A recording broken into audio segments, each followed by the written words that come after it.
नमस्कार। ब्रेक के बाद आपका केकेडी न्यूज में एक बार फिर बहुत बहुत स्वागत है। फर्रुखाबाद से खबर सामने आई है, जहां दीपावली से पहले जिले में अवैध पटाखा फैक्ट्री का भंडाफोड़ हुआ। थाना मऊदरवाजा क्षेत्र में एसओजी सर्विलांस थाना पुलिस ने भारी फोर्स के साथ छापेमारी की। सीओ अमृतपुर रविंद्रनाथ राय के नेतृत्व में कई घंटे कार्रवाई जारी रही। वहीं लोधी महासभा के जिला अध्यक्ष पुरुषोत्तम वर्मा के गेस्ट हाउस में भी हुई छापेमारी में बड़ी मात्रा में आतिशबाजी बनाने का बारूद जो था वो भी बरामद किया गया। साथ ही साथ नाबालिग बच्चों के अवैध पटाखा फैक्ट्री में काम करने के चलते लेबर डिपार्टमेंट को भी बुलाया गया। थाना मऊदरवाजा क्षेत्र के मोहल्ला गड़ी हिम्मत बहादुर खां का ये मामला है।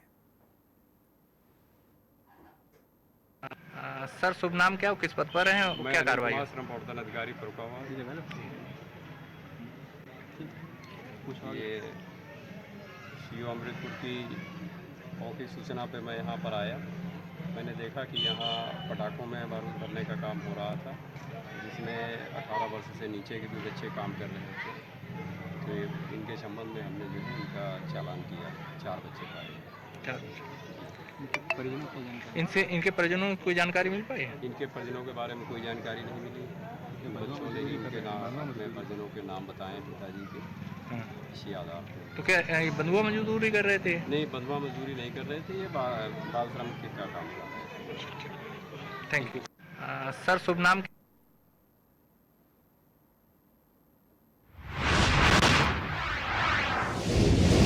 बालाघाट में पंजीयन पोर्टल से लिंगा खरीदी केंद्र के गायब होने और 25 गांव के किसानों के साथ पंजीयन के नाम पर धांधली के मामले में क्षेत्र के विधायक मधु भगत ने नाराजगी जताई है। साथ ही साथ सैकड़ों किसानों के साथ छलावा को गंभीर बताते हुए इसके लिए संबंधित विभाग और प्रशासन को जिम्मेदार बताया है। दरअसल बालाघाट तहसील के अंतर्गत आने वाली सेवा सहकारी समिति लिंगा में पंजीयन करने वाले सैकड़ों किसानों का पंजीयन 70 किलोमीटर दूर बहर के 1 ग्राम लिंगा के नाम से हो रहा है। हैरानी की बात यह भी है कि पंजीयन पोर्टल से बालाघाट लिंगा खरीदी केंद्र ही गायब है। लिंगा केंद्र के अंतर्गत 25 गांव के किसान आते हैं, जो भ्रम में होने के साथ साथ अपने आप को ठगा हुआ भी महसूस कर रहे हैं। लोन क्लेम, स्लॉट बुक करने, फसल खरीदी और भुगतान जैसी अन्य प्रक्रिया को लेकर भारी दिक्कतों का सामना भी करना पड़ रहा है। मेरा नाम तेजलाल लिल्लार है। क्या करते हैं आप? किसानी करते हैं। कितनी एकड़ है आपकी जमीन? 15 एकड़। क्या परेशानी है, किस परेशानी से जुड़ी? परेशानी वही बैयर के नाम से पंजीयन हो रहा है। पहले हम लोग गए तो बोले लिंगा का पंजीयन होता, डाटे में नहीं आया। बोले जो लास्ट तारीख थी 14, उस दिन तक भी रुका मैं 5 बजे तक के।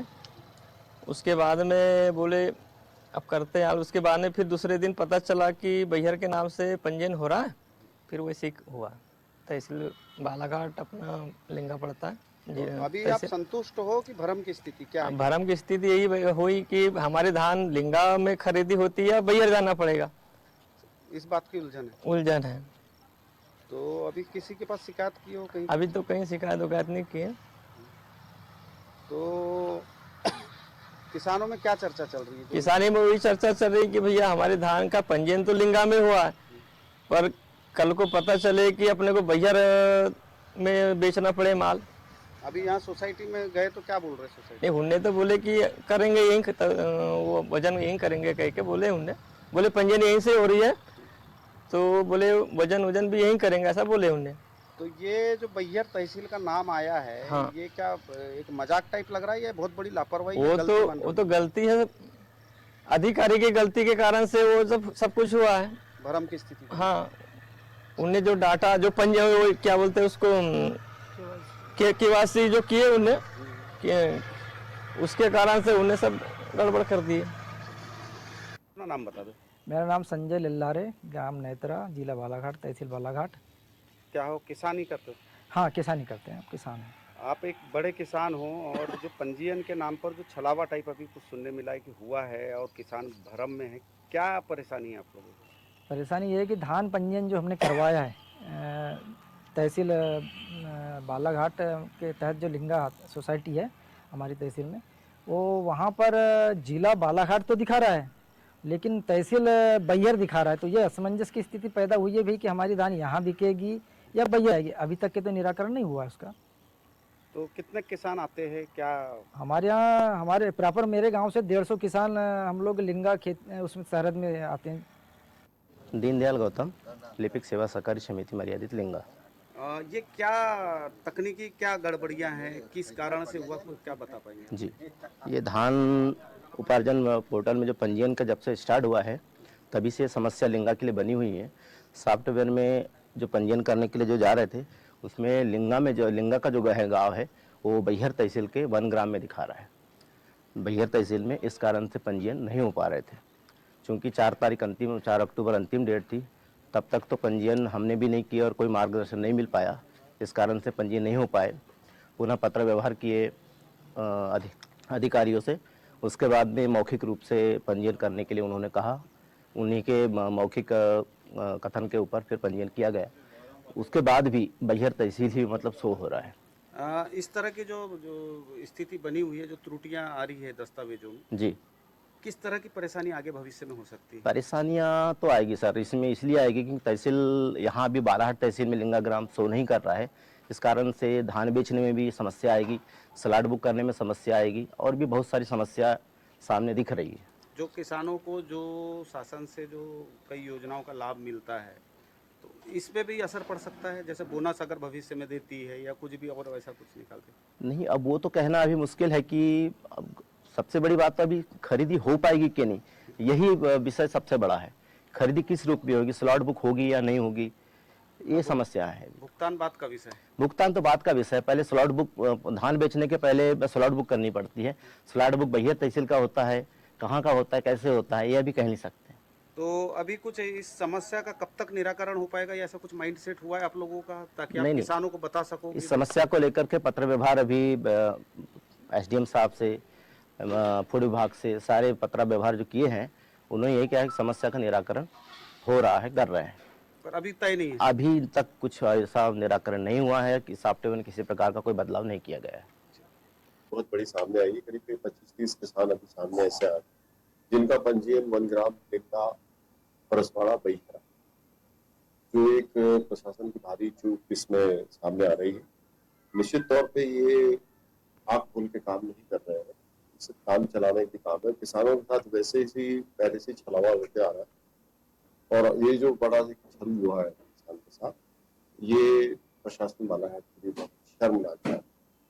मैं समझता हूँ कि कलेक्टर ने इसको संज्ञान में लेते हुए तत्काल इसको ग्वालियर हो, भोपाल हो, जहाँ से भी कंप्यूटर में इसको सुधार करें, और ताकि उनका पंजीयन सही स्थान के किसानों को धान बिकवाली में, ताकि वो अपनी धान की सही अपनी खरीद बिक्री कर सके और उनका राशि उनके खाते में आए। मैं कह रहा हूँ, मैं वही चीज कह रहा हूँ कि प्रशासन की लापरवाही है, और इस प्रशासन का जिम्मेदार कौन सा डिपार्टमेंट, कौन सा है, एक राजस्व है या खाद्य है या कौन सा ऐसा विभाग है जिसने ये लापरवाही किया है, उसके ऊपर कार्रवाई कलेक्टर साहब ने करना चाहिए।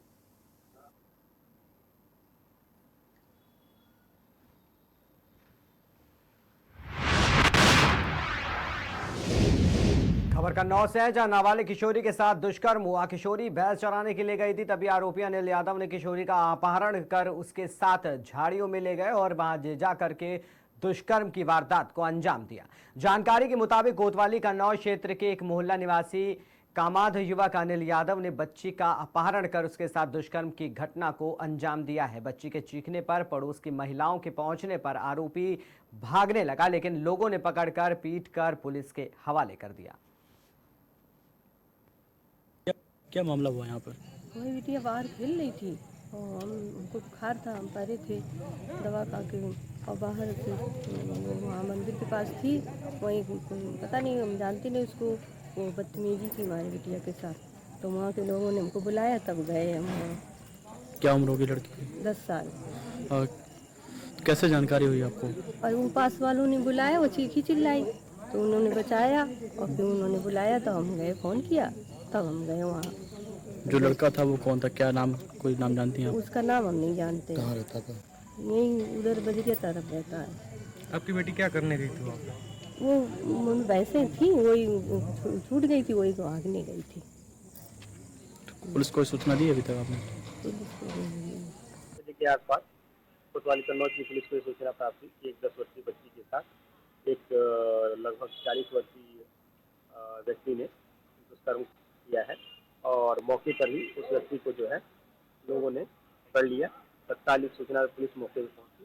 उस व्यक्ति अनिल यादव को जो है हिरासत में लिया गया है और इसमें तहरीर प्राप्त कर ली गई है। अभियोग पंजीकृत किया जा रहा है।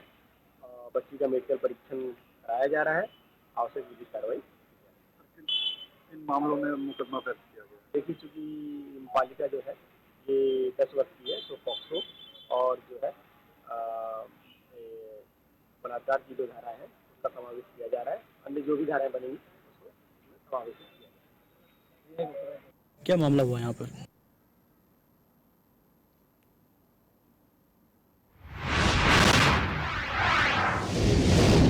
खबर उत्तर प्रदेश के बलिया से, जहां प्रधानमंत्री द्वारा वाराणसी स्थित डॉक्टर संपूर्णानंद स्पोर्ट स्टेडियम का नाम हटा दिया गया है, जिसको लेकर कांग्रेस जनों में काफी आक्रोश दिखाई दे रहा है। इस क्रम में बलिया में कांग्रेस जिला अध्यक्ष उमाशंकर पाठक के नेतृत्व में जिला कमेटी बलिया के सदस्यों ने अपनी मांगों को लेकर राष्ट्रपति को संबोधित ज्ञापन जिलाधिकारी को सौंपा है। आज आप कलेक्टर परिसर में आए हैं और पूर्व अध्यक्ष जी ने बताया, आप बताइए कि क्या। पहले आप लोगों को धन्यवाद देता हूं कि आपके माध्यम से पूरे जनपद में और पूरे प्रदेश में इस बात को सबको जानकारी मिले कि माननीय प्रधानमंत्री जी का जिस तरह से चाल चलन और चरित्र पर जो है संदेह हो रहा है, ठीक उन्होंने जो है अपने नाम के सीधे जो है गुजरात में स्टेडियम अपने नाम से करा लिए। यहाँ भी जो बनारस में जो चुनाव लड़ते हैं वहाँ हमारे जो भी पूर्वज हैं जिनके नाम से जैसे संपूर्णानंद जी का स्टेडियम जो है उनके नाम कर दिया गया। मैं इसका और हमारे कांग्रेस पार्टी इनका घोर विरोध करती है और प्रदेश कांग्रेस कमेटी का निर्देशानुसार पूरे उत्तर प्रदेश में पूरे जनपद में ये पत्र के माध्यम से राष्ट्रपति महोदय जी को दिया गया कि उनके माध्यम से ये जो है घोर विरोध हम लोग कांग्रेस जन इस बात को कर रहे हैं कि संपूर्णानंद जी सेनानी थे, मुख्यमंत्री रहे और जो है राजनेता रहे, सेवक रहे, उनका नाम चेंज करना कहीं से ये जो है ठीक नहीं है। मांग नहीं माने जाने पर क्या करेंगे? हम लोग घोर विरोध करेंगे, प्रदर्शन करेंगे। अभी तो चूंकि 144 धारू लागी है इसलिए हम लोग कम संख्या में आए, इसका पालन करते हुए डीएम का आदेश का। हंसराज, आप कलेक्टर परिसर में आए हैं जिलाधिकारी कार्यालय पर, क्या मामला है? किस बातों को लेके आप भारी संख्या में लोगों को आए हैं? क्या मामला है? देश के माननीय प्रधानमंत्री आदरणीय नरेंद्र मोदी जी द्वारा जो संपूर्णानंद जी उत्तर प्रदेश सरकार के एक बहुत सर्वमान्य मुख्यमंत्री थे, उनके नाम पर वाराणसी में स्टेडियम था, उसका नाम बदल करके और दूसरा नाम अपने नाम पर करने की घोषणा कर दिए हैं। इसके लिए हम लोग यहाँ इकट्ठा हुए हैं। जिलाधिकारी को कांग्रेस पार्टी अपने माध्यम से ज्ञापन दे रही है और विरोध प्रकट कर रही है कि ऐसे कुकृत्य न किया जाए, महान मनीषियों के नाम को बदला न जाए। क्या उनसे रंजिश है, क्या उनसे दुश्मनी है? वह तो देश के प्रदेश के सर्वमान्य नेता थे, उसके बाद भी उनके नाम के साथ ऐसा खिलवाड़ किया जा रहा है। कांग्रेस पार्टी सबको लेके चलती है, चाहे हमारे पूर्वज जो भी हों, हम सारे पूर्वजों का सम्मान करते हैं और उनके हर कृतियों का, उनके हर जो प्रदेश में और देश में जो उनका सुकर्म है, जो प्रदेश को आगे बढ़ाने का, देश को आगे बढ़ाने का उन्होंने जो सुकृत किया है, उसके उत्थान के लिए कांग्रेस पार्टी बराबर अग्रसर रहती है और भविष्य में भी रहेगी।